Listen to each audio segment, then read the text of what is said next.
ពួកគេនឹងសងយើងវិញទាំងយើងត្រូវតែកំចាត់ធ្ពប់ដូចជាឯងហើយ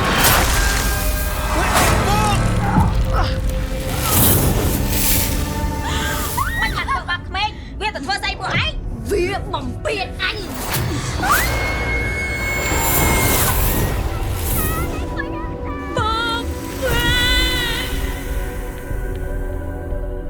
ទីនេះជាកន្លែងអីអើទីនេះគឺជាភូមិថ្មក្មួយមិនចាំបាច់ខ្លាចទេណា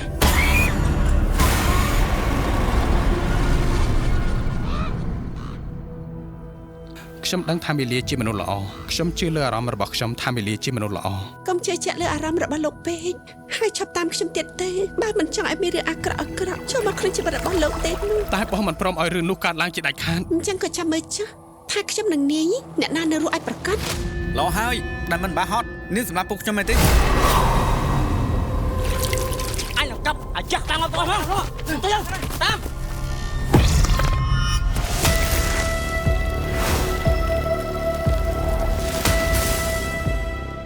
ទុកឲ្យបង